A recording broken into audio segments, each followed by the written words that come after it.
Ahoj, jsem Lukáš a vítám vás opět na kanále Cestuj klasikou. V těchto dvou videích jsem se byl podívat na Land Rover Discovery 2. Na tmavě modrý auto, automata, který je ve stavu, no, v první prohlídce nechtělo úplně startovat tohle video a v té druhé jsme se podívali pod sukně a zjistili jsme spoustu překvapení. Víte, že Discovery 2 hledám, víte, že už jednu mám pravostránku, která v tuhle chvilku nefunguje úplně dobře. A protože jsme se rozhodli se tomu vozu už příliš nevěnovat, to si řekneme v jiném videu, tak jsem se rozhodl, že budu kupovat Discovery 2 druhou automata, že ji trošku nazbrojím a udělám si z toho takový trošku expediční auto, protože jednak se mi Discovery 2 líbí, druhá je to za mě klasický offroad, takže ano, klasika, proto má místo i na tomhle kanále. No a chci expediční auto, co vám budu nalhávat. No, v těch dvou videích jste někteří z vás říkali, že bych byl hloupý, kdybych to koupil, protože na tom spoustu práce. No ale přátelé, já jsem to koupil. Ano, tohle je nejslavnější Discovery československého internetu. V tuhle chvilku tomu tak ještě není, nicméně je to auto, se kterým se budete na kanále Cestuj klasikou a nejenom na kanále s ním, ale i u všech aktivit, které se týkají takové naší touhy vysvětlit, že offroad není zlo, tak se budete potkávat s tímhletím vozem. Je to moje nový soukromý terénáček. Je to mimochodem auto, který už má za sebou několik expedic a různých aktivit u předchozího majitele. Ostatně tohle, když vy zkoumáte na Facebooku, tak tam uvidíte, kdy auták, že jo, tato RZ, kde tohleto auto něco málo světa, ostatně tady je to naznačený, kde všude to už bylo, takže tenhle konkrétní kus už něco málo světa prozkoumal. No a já vám v tomto dnešním videu řeknu, proč jsem se ho rozhodl koupit, přestože v tomhle videu jsme zjistili, že to auto bude v budoucnu potřebovat spoustu práce. K tomu se dostanu rovnou. Ano, bude to potřebovat spoustu práce, ale vy z toho vytěžíte spoustu videí a spoustu zábavy, takže zejména pokud vás baví klasický offroady nebo offroady obecně, tak si dejte na tomhle kanále odběr. No a taky pravděpodobně ukážeme spoustu firem a subjektů, kteří se věnují problematice nejenom obecně péče o offroadový auta, ale zejména o Discovery 2, tak ukážeme na tomhle kanále. Na to všechno si ale počkejte, to velmi dramaticky předbíhám. Teď vám zkusím říct, proč jsem koupil tenhle konkrétní exemplář. Jeden z důvodů je to, že je ve stejné barvě, jako je moje předešlá Discovery. A víte, že já jsem nešiká občas, takže když s tím někde praštím, orvu dveře, blatník, kapotu, cokoliv, trochu to nějak pomačkám, tak naštěstí mám de facto celý auto v barvě.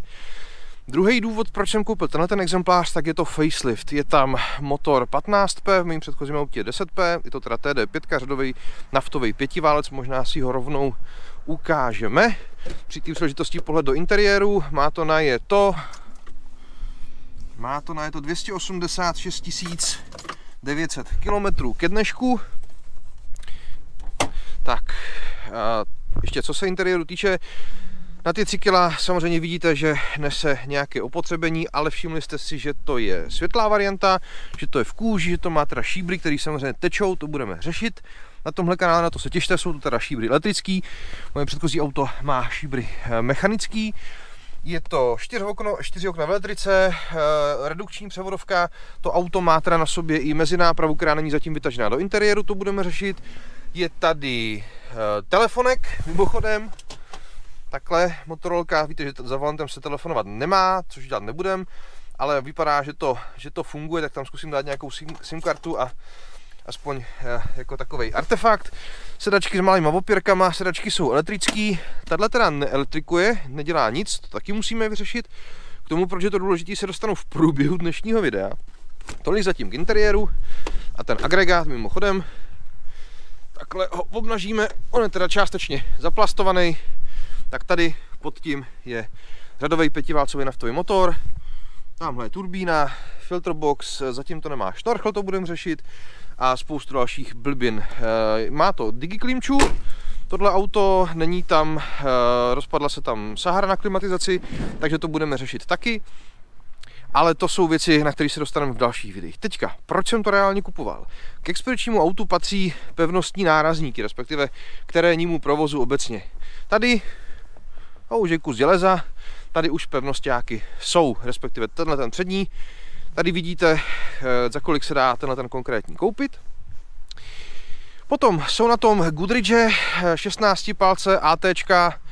Tady je prostřih, teď je to špinavý samozřejmě, co to je za gumy, jak jsou starý a taky tušíte díky této fotce, kolik cirka stojí. Potom víme, že chvilku před prodejem pan majitel řešil čerpadlo v nádrži, proto to nechtěl startovat, takže je tam nový čerpadlo v nádrži a je tam repasovaný regulátor tlaku paliva. Je tady zadní pevnosťák. Zase tady tenhle ten konkrétní, vidíte kolik stojí, má to samozřejmě táhačku na 3,5 tuny. Má to technickou ještě na nějakou chvíli. A mimochodem kufr, respektive tady v tuhle chvilku vidíte disky na tohohle favorita, který ho doděláváme pro klienta. Ale tady v tom kufru něco bylo, když to ke mně přijelo. No a já vám to sem teďka prostřihnu. No a tohle je jeden z důvodů, který mi pomohl si uvědomit, že chci ten konkrétní kus. Ano, šuplík, druhý. Ano, je to spaní, tady se dá ležet. Desky jsou takhle zatím na volno, tady jsou kotvící body, aby se to prošroubovalo. S tím, že tohle řešení pán vymyslel tak, aby se dalo vlízt do kastlíku. Ty asi vidíte na obou stranách, což je tovární prvek většiny těch diskošek.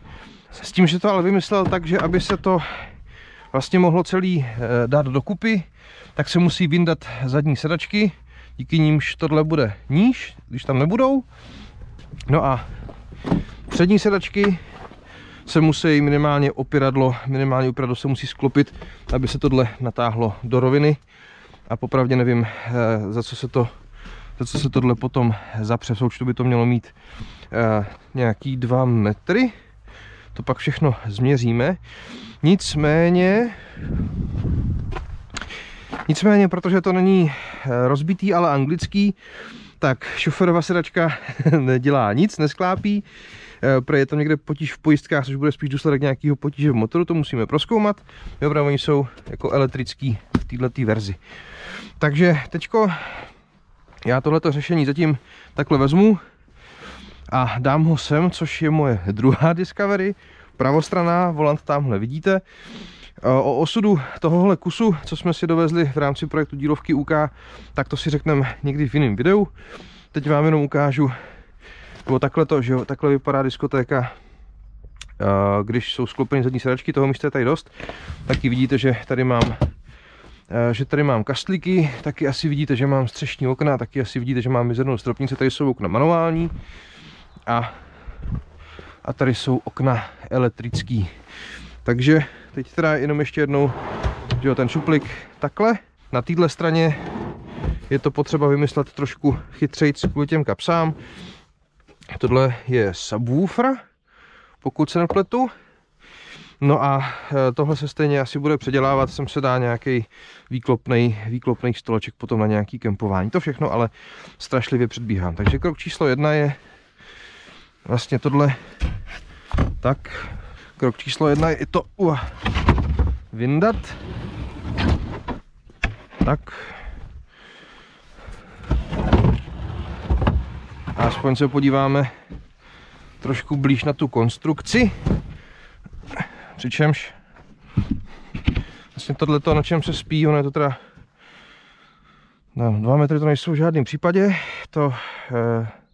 ale vyspat se na tom asi bude dát, uvidíme.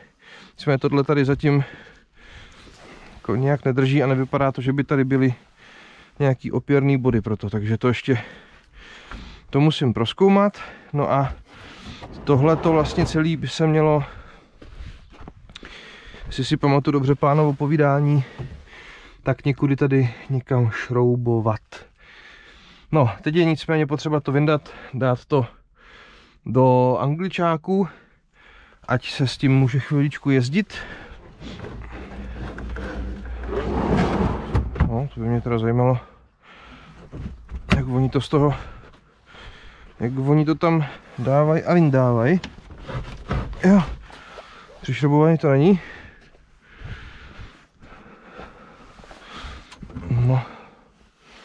No, to bude zábavička. Ten šuplík je tam přivrtanej. Na hotovo.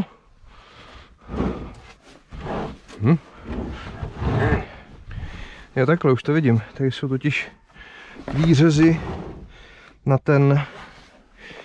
ten podběh, takže se to musí úplně celý zvednout a vymamlasit.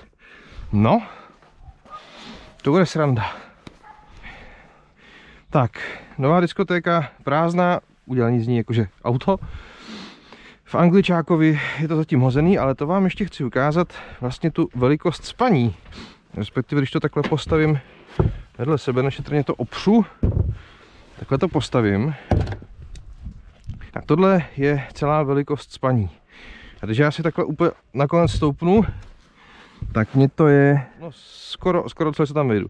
Takhle, jakoby na čtvrt se tam vejdu rovnou, musím to pak někdy vyndat sedačky z angličáka a celý to tam zašroubovat a vymyslet to kotvení celý, abych zjistil, jak se na tom bude vlastně ležet. A nepostrácím si šroubky. No a takže spačka, nebo tato varianta spačky, musím ji vyzkoušet. Musím ji vyzkoušet v tomhle autě. Aspoň to tak nějak rozložit. Tohle vymyslet chytřejc.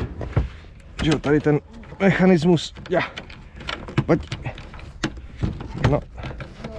Takhle. Takhle to tam má daný. A takhle je to na kolejničkách, takže no, tohle je skvělá věc, mám z toho hroznou radost a uvidíme, jak se na tom bude ležet. Takže ano, spačka, respektive řešení, kde se dá, kterému se dá v interiéru Discovery 2 spát. K tomu se zase dostaneme úplně v jiném videu, respektive vymýšlíme, co s tím. A čeká mě na tom jako tu na práce. Mimochodem, tohle by měl být, jestli to říkám dobře, tohle by měl být subwoofer snad. To taky musím všechno prozkoumat. No a ještě na to pan majitel velmi nedávno kupoval nový přední světla. Jsou to faceliftový světla, auto je facelift, to 2002 je to první produkční noc faceliftů. A ty, kdo ty auta znáte, tohle teda trošku rosí, bohužel. Vevnitř to vidíte, to musím řešit, tohle je v pohodě.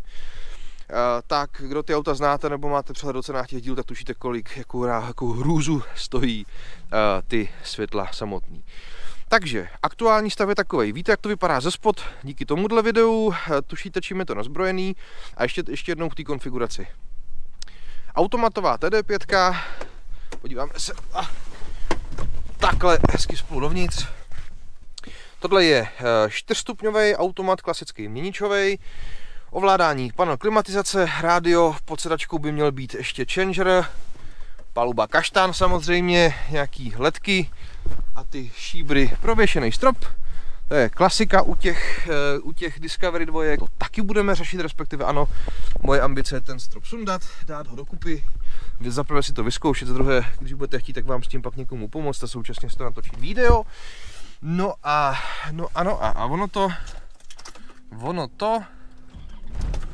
ono to běží, tak, ono to běží, mělo to zadní parkováky, má to tempomat, je tady na volantu ovládání jak toho tempomatu, tak rádia, to teda samozřejmě nefunguje, pač je to anglický.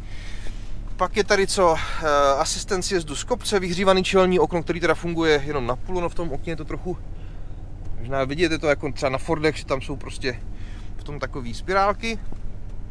Takže vyhřívání čelního okna, a to je tak celý rádio na kazety. Land Rover, hraješ? Ježiš, jo, hraje, tak, no a ještě to má takové jedno. Automat, respektive ta převodovka nefunguje tak, jak by měla. To mimochodem víme, respektive už to bylo psáno v inzerátu, když jsem to auto našel, a je to vlastně důvod, proč jsem si kupoval ten konkrétní vůz. Protože se na jeho stavbu, řekněme, použijou díly z toho angličáka, protože ta převodovka je tam úplně stejná, mě funguje v tom angličákovi špičkově. Tady, pokud si ten příběh pamatuju správně, tak jim švihla hadice nebo trubka k olejovému chladiči, vytek z toho olej, to pak vyřešili, nalili olej zpátky, ale minimálně měnič to asi vzdal, nebo skutečně nefunguje ideálně, zkusíme se s tím dneska ještě svíst.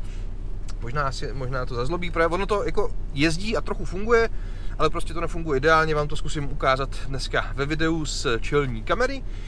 Takže automat je mizerný, rám bude potřebovat práci, tečou z toho náplně, pár věcí na palubě nefunguje, je to takový esteticky průměrný zvenku i zevnitř a tak, takže je to skoro bych řekl nejhorší Discovery, kterou jsem si mohl koupit, možná, ale zase, jednak já mám takovýhle příšerky rád, to ostatně víte, tohle je bohužel moje posedlost, bohužel pro mě mou peněženku. A současně to auto nebylo příliš drahý, respektive, kdo ty auta sledujete, znáte cirka nějaký tržní potenciál takovýchhle vozidel, připočteno kola, pevnosťáky a takovýhle opičárny, tušíte, že v tom je taky nějaká hodnota skrytá. A já vám v tuhle chvilku ještě neprozradím, kolik to stálo, to si necháme až na průběh celé série, řekněme, ze stavby tohohle vozu, ale klidně mi pište do komentářů svoje tipy. Pana majitele poprosím neprozradit, ať nespoilujeme příliš. No a teď se pojďme zkusit tím vozem svíst, protože teďka zrovna to nastartovalo, tak to třeba ještě chvilku pojede. Přátelé, projížďku s tím autem si necháme do jiného videa, do lepších podmínek. Mě teď volal klient a já budu muset odletět a navíc jsem stejně zjistil, že už tohle video má spoustu minut, tak doufám, že jste to koukali až do konce. Takže bych to pro tuhle chvilku uzavřel. Ano, tohle je nejslavnější Discovery českého internetu, respektive tenhle ten statut. Věřím, že ji společně všichni vytvoříme, respektive vy, páč na to budete koukat, jestli vás to bude bavit, a já, páč vám ten obsah budu s tím vším servírovat. Děkuji za vaši pozornost, do komentářů mi pište, jak moc jsem velký blázen, že jsem koupil takovouhle hovadinu, zkuste si tipnout, co to vlastně ve skutečnosti stálo a co mě bude zajímat víc, zkuste si tipnout, kolik podle všeho, respektive kolik podle vás bude stát z tohohle udělat auták. Takový, jaký chci, to jsem říkal v prvním videu, tady máte pár prostřihů, co jsem si půjčil z instagramových profilů, kde se věnují diskárnám a TD5 autům, což je Defender a Discovery. No a ano, tohle má být Xpedička, ano, tohle má být stroj, který občas utáhne fakt velký těžký vlek, pokud budu potřebovat, což nepotřebuji příliš často, ale občas se to hodí, jak si musíme půjčovat auta jiný, takže tohle vyřeším.